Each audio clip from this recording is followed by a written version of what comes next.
This is Dennis Michelsen. It is time to go down on the farm and talk about a great product that you might want to put into your game plan for this year. It's called Extract, powered by Accomplish, and you can find it at all your Nutrient Ag Solutions locations. And joining me on the hotline to tell you all about it, it's Mr. Scott Lay. Scott, welcome back to the show.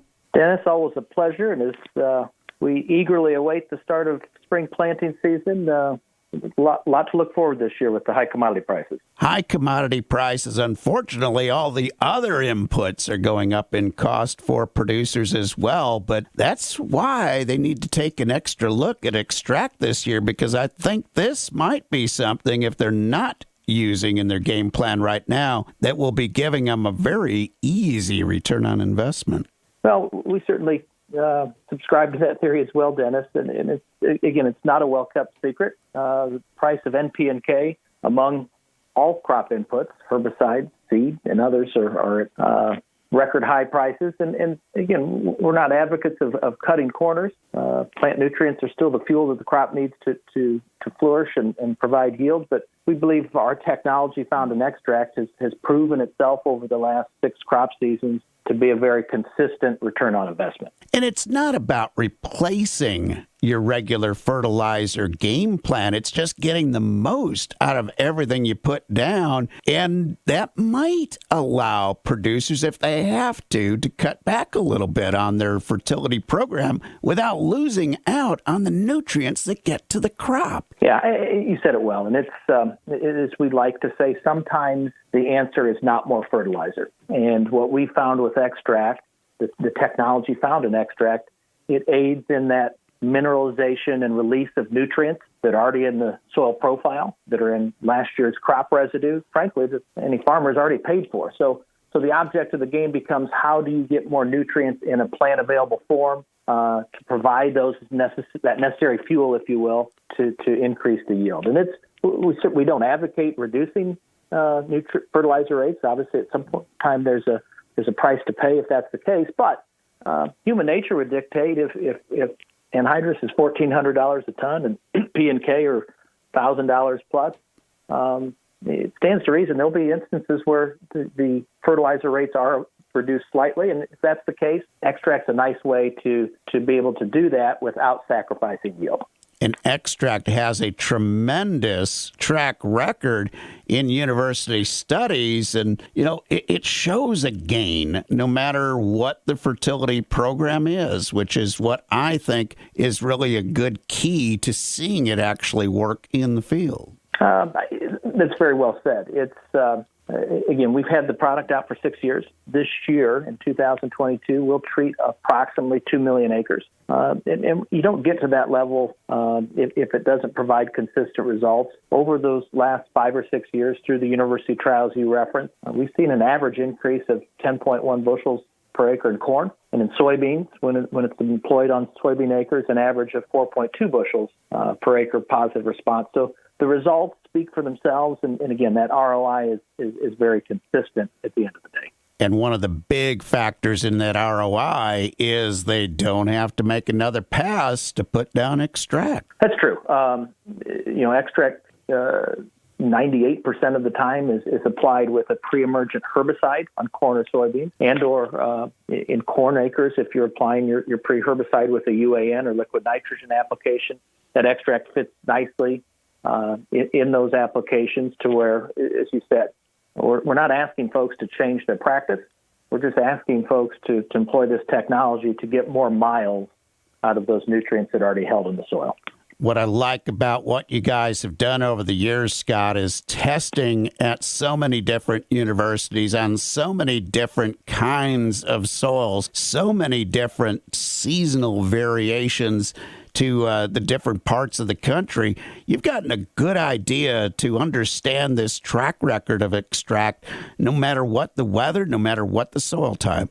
Yeah, and again, it's what we cannot control is the weather. We all recognize that. But what we can control is how we go about, again, mineralizing those nutrients that are there. For example, within your listening area, Dr. Fred Below at the University of Illinois has worked with this very product for the last 7 years, and he's found very consistent results. average, again, 8 to 10 bushels in corn at Champaign. And he's really surprised. And actually, Dr. Bilo at Champaign was the one that took us down the path of, hey, if it works this well in corn, how about soybeans? And his counsel has proved to have been very valuable. And it's been very effective with both crops, which is great. And what I love about Dr. Bilo, talking to him about and trying to have him educate me a little bit more on how everything works, it appears that this improved plant vigor early in the crop season, sort of getting the crop off to a much faster start, might be one of the big factors in not only utilizing more of those nutrients, but being able to withstand some of the weirdness that happens in our weather over the course of the season. Because a plant that gets off to a good start is going to be a lot healthier to take a little abuse as the season wears on. Very true. And again, particularly in corn, uniform emergence, better root architecture, better plant mass or vegetative mass in the first 30 days after planting is critical to yield.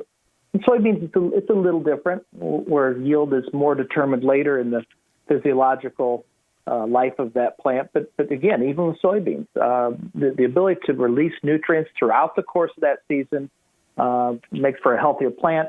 As you said, is less prone to drought stress, to heat stress, or disease for that matter. So it's not a cure-all. There's no silver bullets in agriculture, as we all know, but if you can help round off those corners and prepare the plants for times of stress, that will pay for itself in the end. Remind folks of the bushel acre increase that we've seen in both corn and soybean with Extract. Yeah, it's kind of a twofold proposition. The average response in corn is right about 10 bushels. So if you take today's economics, where December corn's roughly $7 a bushel, it takes just slightly less than 2 bushels of increased yield to pay for itself. So if the average response is 10 bushels and you only need a 2 bushel response, what's your likelihood of a payback? Really darn high. In soybeans, the math isn't materially different. 4.2 bushel response on average.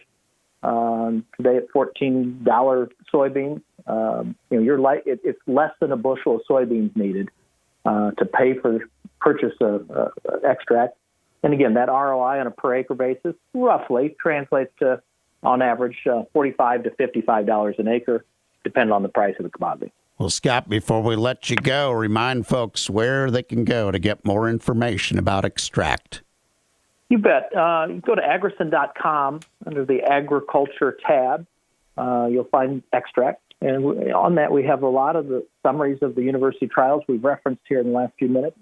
In addition, some webinars and additional educational type information for those that are more interested in the science behind it and really fundamentally how Extract and that technology works in the soil profile. And then in addition, consult your local Nutrient Ag Solutions representative. They'll be more than happy to share their experience with Extract with your listeners. Great way to get more out of those nutrients you've already paid for. Mr. Scott Lay, thank you so much for going down on the farm with us today. Dennis, always a pleasure, and hope all of your listeners have a safe spring planting season. You take care. Greg Sollier's Ileana Ag Weather is coming up next.